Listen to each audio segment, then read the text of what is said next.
Spider-Man? What did you just call The Amazing Spider-Man? Or the Spectacular Spider-Man? Drew, that soft open you did last time was badass. Yeah, no, everyone So seemed to like it. I loved it. Like, maybe we should try it. Yeah. You want help with your intros? Let me do it over here. Lack of music? Oh yeah. Can someone turn the music off?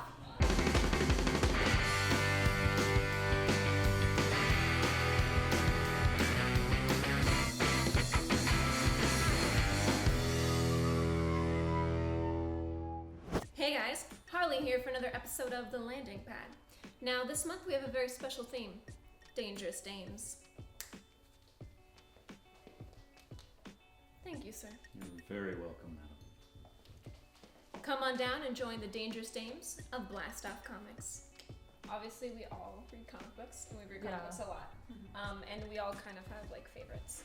You know, it was kind of interesting when I was getting ready, because I used to work here and I was like, oh gosh, you know, like, what should I talk about? Like, there's so many. I just Googled women created characters, because I was like, that'd be really interesting. It's really funny because like online it's a lot of lists about top female characters, and it's always like Wonder Woman, blah blah blah, but it's not, there aren't a ton of like female created characters. No, there really aren't. So like there's like one list that was probably created in 2009, you know, like on GoDaddy.com, that has like 10, and that was like the most exhaustive. I mean, I'm sure there's more now.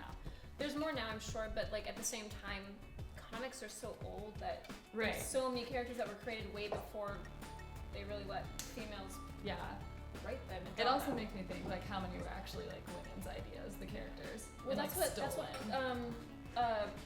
Pretty Not in to Ink. be. Pretty in Ink is about that. Oh really? The book Pretty in Ink. It's See. talking all about like female artists and like comic book creators who did mostly Yeah. comic book strips and stuff, starting in like the 1900s. Oh, Show let's us go. Miss Elise. Shall we? I haven't read this. Yeah, Miss isn't a comic I know. book. I'm bored. It's newer. It hasn't been out for that long. I feel like it only came out a few months ago. Okay. Well, thank you. I'm excited about it.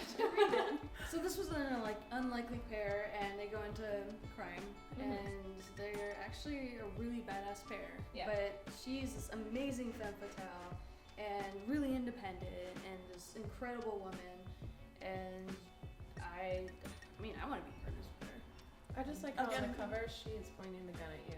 And he's And the doing guy's like going he's doing away the from chick me. thing. It's like oh, you missed. He's like he's doing the The Hawkeye bad guy's initiative. that way. Yeah. He's doing the Hawkeye Or initiative the, thing. the Hawkeye / hot girl initiative. Yeah. Because like anytime you see like a chick on the cover, like- she's always just So like it's got like a broken back. yeah. Yeah. Where she's like Thor. Thor is Mm-hmm. now a female. Because you see, Thor was like this huge male character back in Yeah. the day. Muscles, male god, like, muscles. beyond He's the only masculine. one that can pick up a hammer. He's a Norse god. yeah. Like hyper. So they change it to this girl, and she's skinny, and she's like Let's she's not Let's very. be clear though, he did not become a woman. No, no, No. no. No, He no. he wasn't worthy of the hammer anymore. Yeah, And that's what I love. so then it shows the hammer, and the text on the hammer changes from Mhm. he who be worthy to she who be worthy. And then this woman comes and picks it up, and she can do everything that male Thor can do, possibly better. Probably better.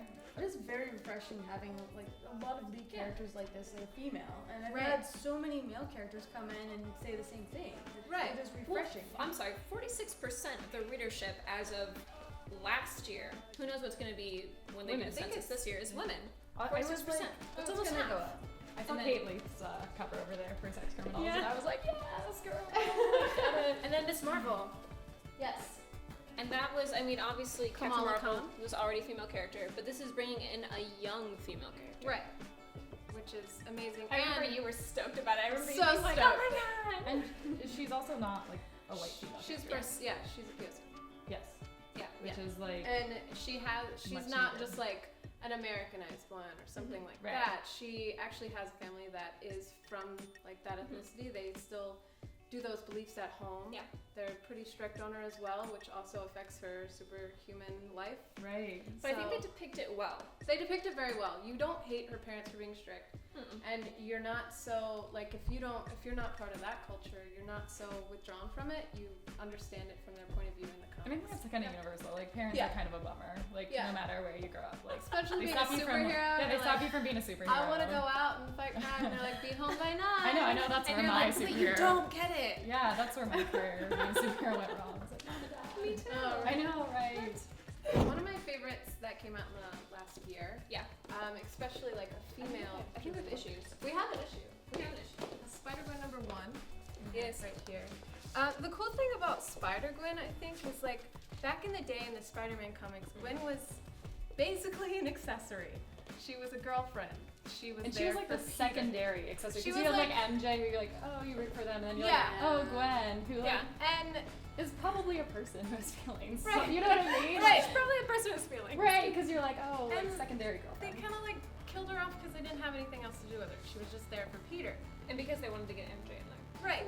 So Spider-Gwen is a Gwen Stacy that didn't die in like 1973. She's around. She has a life. She has hobbies. She has really cool things. Aspirations. Aspirations. Weird that women have those. Thank you. So weird. And she's really cool. She has a suit that's not so revealing like the old superhero. She has a hoodie on, which It is actually great looks because I love comfortable. hoodies. Can we It talk does about look like cozy. if you're gonna fight crime, like you're wearing like sweatpants and like a hoodie, right? Yeah. The thing that I liked about A-Force, I read the first issue, and I remember coming back on Wednesday, and actually I had this conversation with Jed, and I was like, "Did you read A-Force?" And he was like, "Yeah." And I was like, "Great, right?" And he was like, "Yeah." And he was like, "Also, all the chicks are like covered." And I was like, "Right?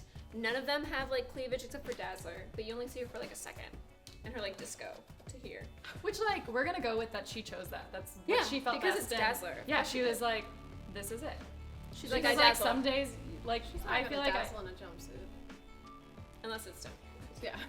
which it's like not about like body shaming the women in the comics. No. It's about like when you have male creators like creating this male fantasy for Yeah. women, and so it's like refreshing to see, oh, this is practical, Yeah. this is still aspirational, this And is all of still, them are like totally covered up. None of them have like cleavage. They're wearing their Right. normal outfits for the most part. Some of them a little bit more covered than usual, but it's because it's written by Willow Wilson, who also writes Miss Marvel. Thank you so much for watching part 1 of the Dangerous Dames of BLASTOFF comics. We'll see you for part 2.